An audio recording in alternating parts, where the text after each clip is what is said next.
are plenty of amazing comic book couples that we all just love. Reed Richards and Sue Storm, Lois Lane and Clark Kent, Hawkman and Hawkgirl. But then there's relationships in comics that are just really fucked up. And believe me when I say that these 5 are just the tip of the iceberg for fucked up relationships in comics.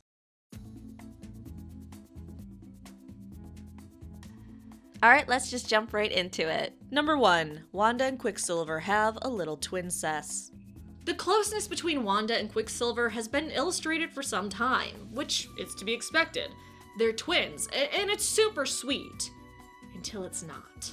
Though we've had plenty of sweet moments between the pair in the main universe that sometimes actually borderlines on incest or an incesty feel, it went full incest in the Ultimate Universe. Don't believe me? Feel incest is too far for Marvel? It's not. So let's take a look. So Ultimate Cap gets into a tizzy when Wanda won't cover up. After all, she needs to be a role model and to teach young boys and girls to always be ashamed. Cover up your devil parts, you slut. After telling her to cover up, Quicksilver gets bitchy and leaves with her. Captain America is shocked that when he looked into the man's eyes, he wanted to kill him. Wasp explains to Steve that they love each other, to which Steve responds, "Of course they do. They're brother and sister." She responds back, "No, it's more than that. They're in love." Steve can't wrap his head around it, saying the obvious. They are brother and sister. Which, surprise, others knew about the twincest, and shortly after, Wanda gets shot. Oh, what a shocker. Then we get this great page where we learn that being spurned by his father and desperate for his mother, he found a kind of love in Wanda. So while I try not to judge, I'm going to say making Wanda and Quicksilver like to play hide the sausage was maybe just a bit too much. Did not like this relationship.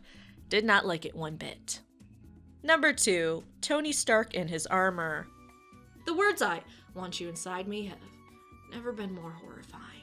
In the 1990s, Tony Stark's Iron Man suit became sentient after being struck by some lightning and some fail-safes, failed, and it developed a deep love for Tony that quickly turned into a stalkerish type of deal. I mean, look at Tony when his suit declares his feelings. That's a man that just regretted every life decision he's made up to that point. The armor becomes even more possessive, locking Tony in a house with him and trying to show Tony they're just perfect together. Things get worse when Tony puts on one of his other suits and the sentient suit gets jealous and is probably regretful he doesn't have anything phallic-shaped on his suit, though I'm sure fisting would do just fine. The armor eventually ties Tony, spread eagle, to a tree. God, I wish I was making this shit up. And tries to force him to admit that he loves him and to get Tony inside him. Yeah, the armor tortures Tony, but there's a happy ending. The armor ends up giving his heart, literally, for Tony. I guess figuratively, too. Number 3, dinosaur rape.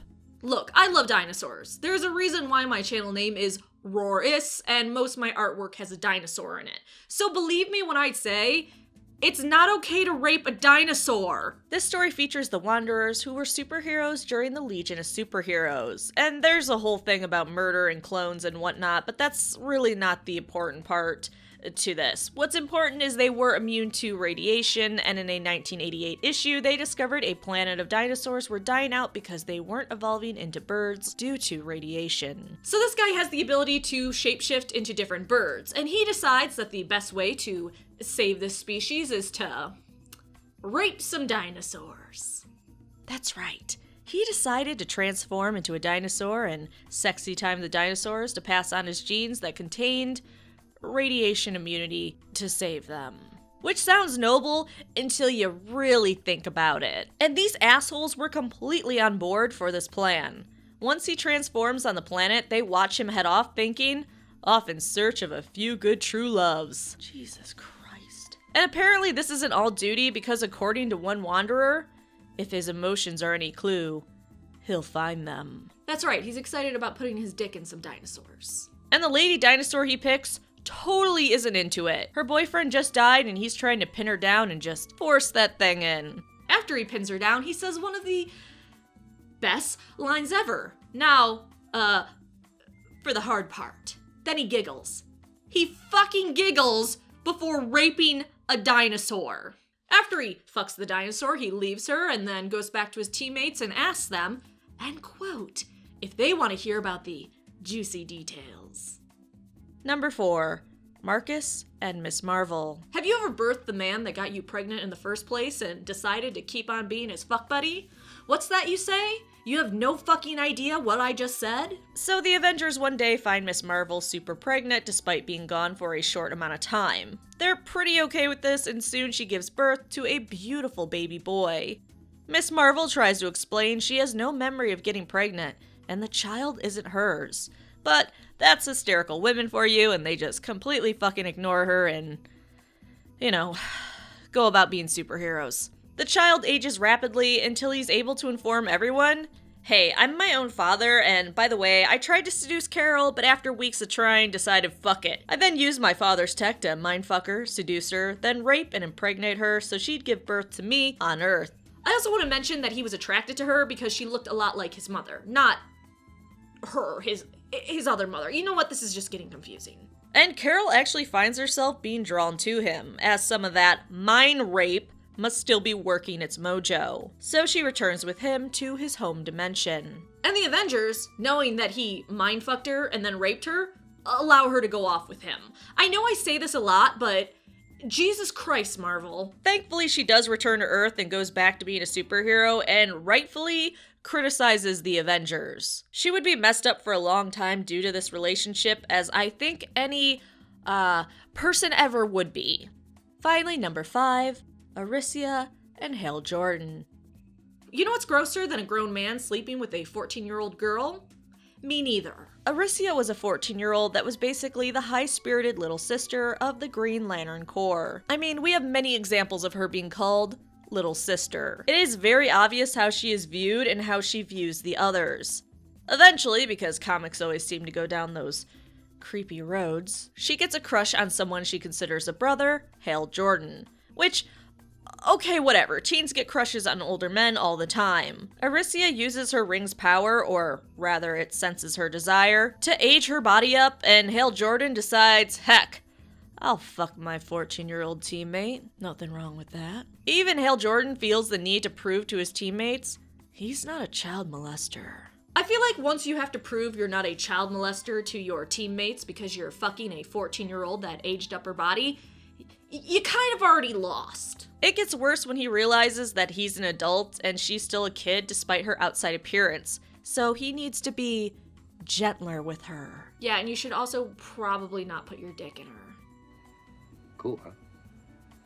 Bonus, Supergirl and Comet. Just in general, Supergirl has had a terrible past in the comics. They do a lot of weird shit to her, but one of the weirdest was when she made out with her pet horse. So Kara watches a movie about a super smart horse and starts to dream about having a horse of her own to ride. Supergirl vacations on a ranch, finds a horse, and brings him home. That horse's name?